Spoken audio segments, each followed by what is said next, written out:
Would you stay silent? Or let revenge speak for you?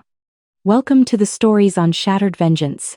Step into a world where love turns dangerous, revenge feels inevitable, and every story drags you deeper into the shadows of desire, betrayal, and the human heart.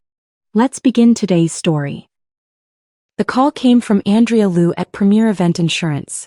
Miss Patterson, I'm handling the liability coverage application for an event at 2847 Lakeshore Road. Your property. There's a significant discrepancy I need to clarify before we can issue the policy. I was in my office in Seattle, 200 miles from the lake house I'd purchased 3 years ago. The lake house my sister Rachel apparently claimed as joint family property. What kind of discrepancy? The applicant, Rachel Patterson-Moore, signed as property co-owner and authorized representative. She's planning a wedding for 200 guests. Ceremony, reception, overnight accommodations. Our standard verification pulled county records. You're listed as sole owner. No co-owners, no trust structure, nothing. I need to understand what's happening before I recommend whether we proceed or report this as insurance fraud. My hand tightened on the phone. She's planning what? Wedding ceremony scheduled for June 14th. That's 8 weeks from now. She's already paid her planner $12,000 in deposits. Venue coordination, catering, logistics, vendor management. The planner, Melissa Chen of Cascade Wedding Design, required proof of venue authorization. Your sister provided a signed liability waiver claiming co-ownership and legal authority to host events. I pulled up my calendar. June 14th. I'd blocked that weekend for a client presentation in Vancouver. How many people did you say? 200 guests. Ceremony on the lawn, cocktail hour on the dock, reception in the main house. Overnight accommodations for the wedding party, 12 people sleeping on site. Your sister told Ms. Chen the family owns the property collectively and everyone agreed to host the wedding. The room tilted slightly. I never agreed to anything. I didn't even know she was engaged. Long pause. Ms. Patterson, your sister has contracts with 7 vendors. Caterer, florist, photographer, DJ, tent rental company, transportation service. Total contracted amount approximately $85,000. She's told everyone she has legal authority to use this venue. If that's false, we're looking at fraud on multiple fronts. Send me everything. Every document she signed. Andrea complied within 2 hours. I read through the insurance application first. Rachel had signed as Rachel Patterson-Moore co-owner, and checked boxes certifying she had legal authority to host events, adequate liability coverage and property owner consent. The liability waiver was worse. Detailed document acknowledging risks of outdoor events, alcohol service, waterfront activities. Signed and dated 3 months ago. Rachel's signature, clear and confident, right below the line stating, I certify I am the legal property owner or authorized representative with full authority to host this event. The wedding planner's contract listed the venue as Patterson Family Lake House, 2847 Lakeshore Road. Venue fee, waived, noted as family property. Coordination fee, $12,000 already paid. The contract included detailed floor plans showing ceremony setup, reception layout and overnight sleeping arrangements. I'd bought the lake house in May 2021 for $580,000. Inheritance from my grandfather. Money he'd left specifically to me after I'd spent 2 years caring for him during his final illness. Mom had been too busy. Rachel had been emotionally unable to handle it. So I'd handled it alone. And Grandpa had left me money. Only me. I hired James Whitfield, a contracts attorney in Olympia. He reviewed everything by end of day. Your sister has created massive liability, James said. She's misrepresented ownership to obtain services under false pretenses. The insurance company could pursue fraud charges. Every vendor could sue for breach of contract when they discover she lacked authority. And if this wedding proceeds and someone gets injured on your property, you're exposed because you're the actual owner. What are my options? Immediate cease and desist. We notify all vendors of the fraudulent representation, terminate all contracts and demand return of deposits. Your sister will face significant financial consequences. Vendors can keep deposits for breach of contract. The planner's $12,000 is almost certainly non-refundable at this point. We can pursue civil action against Rachel for attempted fraud and unauthorized use of your property. I thought about Rachel's voice at Christmas. You have that big empty house just sitting there. I thought she meant I should visit family more often. How far along is the planning? Very far. Save the dates sent to 200 people. Hotel blocks reserved in town. Guests booking flights. If we stop this now, it's a disaster. If we stop it later, it's a catastrophe. If we let it proceed, you're liable for everything that happens. Send the cease and desist. All vendors. Today. James drafted letters to every vendor on Rachel's list, sent by email and overnight mail. Rachel Patterson-Moore has fraudulently misrepresented ownership of property located at 2847 Lakeshore Road. She has no legal authority to host events at this location. Any contracts signed with Ms. Patterson-Moore for June 14th event are void due to fraudulent misrepresentation.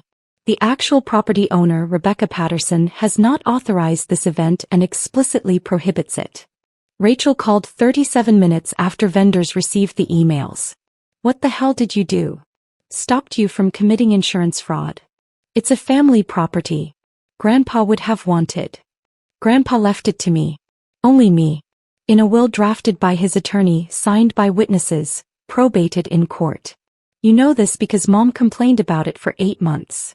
It should have been shared. It's not fair that you got everything. I got something because I spent 2 years managing his medications, driving him to appointments, sleeping in his guest room to help him to the bathroom at 3 a.m. Where were you? Silence. Then, I couldn't handle seeing him like that. So I handled it. And he left me money. Which I used to buy property. My property. Not family property. You're going to ruin my wedding over ownership technicalities? Rachel, you told 7 vendors you own property you don't own. You signed insurance documents claiming legal authority you don't have. You plan to host 200 people at my house without asking permission. This isn't technicalities, this is fraud. Mom said you'd be fine with it. There was. Mom knew. She helped me plan it. She said the lake house was perfect and you never use it anyway and family shares these things. I closed my eyes. Did Mom also sign documents claiming ownership? She signed the catering contract as a reference. Why? Because she just became legally liable too. I heard Rachel's breathing change. What happens now?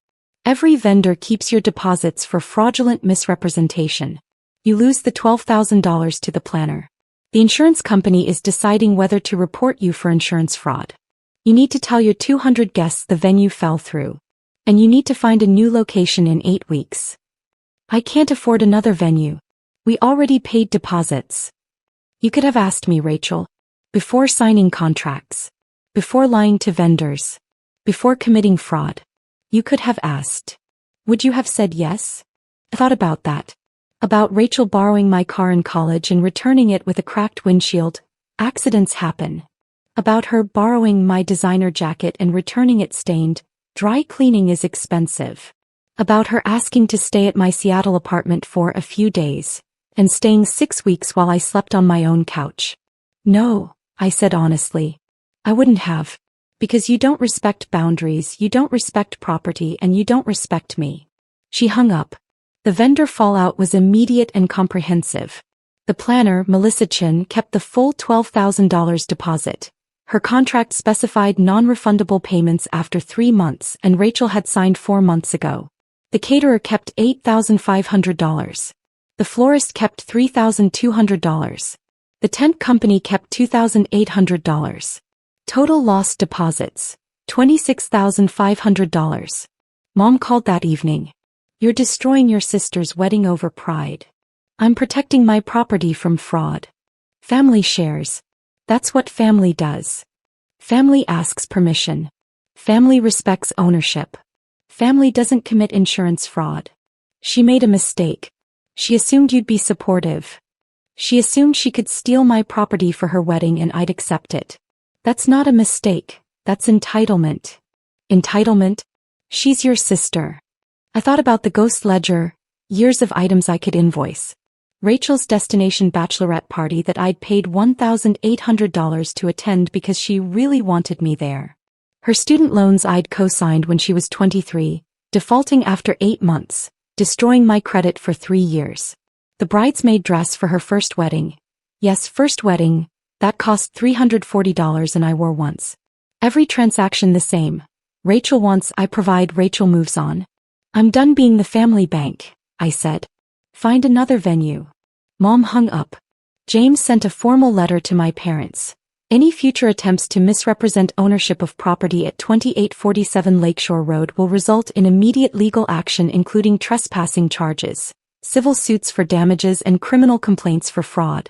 The letter included documentation, deed showing my sole ownership, timeline of Rachel's fraudulent representations, copies of voided contracts, vendor statements confirming her misrepresentation.